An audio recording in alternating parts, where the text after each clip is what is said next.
ఓం నమ శివాయ, శ్రీమాత్రే నమ. మిత్రులకి, శ్రేభిలాషులకి, అలాగే నేను ఇంతగా ఆదరిస్తున్న యూట్యూబ్ ప్రేక్షకులందరికీ కూడా పేరు పేరు ధన్యవాదాలు. మిత్రులారా, మీ అందరికీ పరాదేవత ఎలవెల్లా మీతో ఉండి మీ మనోవాంఛ నెరవేర్చాలని మనస్ఫూర్తిగా కోరుకుంటున్నాను. ఈరోజు మనం ధనప్రాప్తికి ఒక 10 నమస్కార మంత్రాలు తెలుసుకుందాం. చాలామంది ధనం అనగానే డబ్బు అనుకోకండి. ఆరోగ్యం దగ్గర నుండి ఐశ్వర్యము, ఇల్లు, వాకిలి, పొలము, స్థలము, ఉద్యోగము, ఆరోగ్యం అన్నీ ధనం కిందకే వస్తాయి.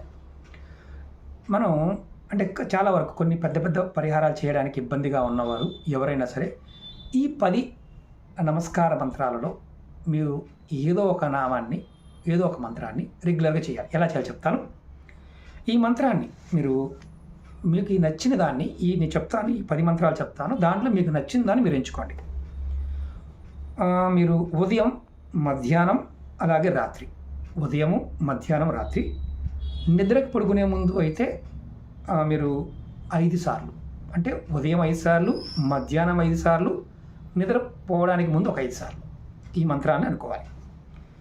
అప్పుడు మీకు ఈ మంత్రం చేయడం వల్ల లక్ష్మీదేవి యొక్క అత్యంత శక్తివంతమైన మంత్రాలు కాబట్టి, నామమంత్రాలు కాబట్టి ఆమె మీ మీద దయ చూపిస్తుంది.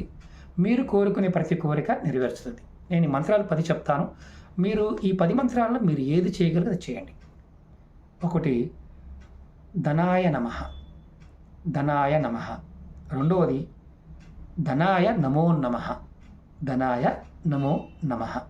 మూడవది, లక్ష్మీ నమః, లక్ష్మీ నమః. నాలుగవది, లక్ష్మీ నమో నమః, లక్ష్మీ నమో నమః. ఐదవది, లక్ష్మీ నారాయణ నమః, లక్ష్మీ నారాయణ నమః. ఆరవది, నారాయణ నమో నమః, నారాయణ నమో నమః. ఏడవది, నారాయణ నమః, నారాయణ నమః. ఎనిమిదవది, ప్రాప్తాయ నమః, ప్రాప్తాయ నమః. తొమ్మిదవది, ప్రాప్తాయ నమో నమః, ప్రాప్తాయ నమో నమః. 10వది, లక్ష్మీ నారాయణ నమో నమః, లక్ష్మీ నారాయణ నమో నమః. ఇవి ధనప్రాప్తికి నమస్కార మంత్రాలు. ఎవరైనా సరే ఇందులో మీరు ధనాయ నమః అనుకొని చాలు. ప్రతిరోజు మీరు ఉదయము, మధ్యాహ్నము, రాత్రి పడుకునే ముందు 5 సార్లు, 5 అంటే 5 సార్లు చేస్తే చాలు. అంటే ముందు పడుకోవడానికి ముందు కూడా 5 సార్లు. ఇది అత్యంత అద్భుతంగా యోగిస్తుంది. అంటే మనం రెగ్యులర్గా చేయలేము, పూజ చేయలేము, బయట ఉన్నాము, విదేశాల్లో ఉన్నాం అనేవారు కూడా నిర్భయంగా ఈ ధనప్రాప్తికి ఈ 10 నమస్కార మంత్రాలు చేయండి. తంత్రశాస్త్రంలో వీటి గురించి చాలా అద్భుతమైన చాలా మంత్రాలు ఉన్నాయి, కానీ ఎటువంటి సైడ్ ఎఫెక్ట్స్ ఉండవు. అంటే భయపడకుండా మీరు చేసుకోవచ్చు. ఇది ఆడవారైనా మగవారైనా చేయవచ్చు. ఇక్కడ ఏంటంటే నెలసరి ఉన్నప్పుడు మాత్రం చేయకండి, అదొక్కటే నియమం. మిగతా సమయంలో నిర్భయంగా చేసుకోండి.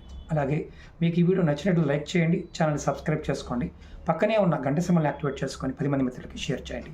ఓం నమః శివాయ, శ్రీమాత్రే నమః.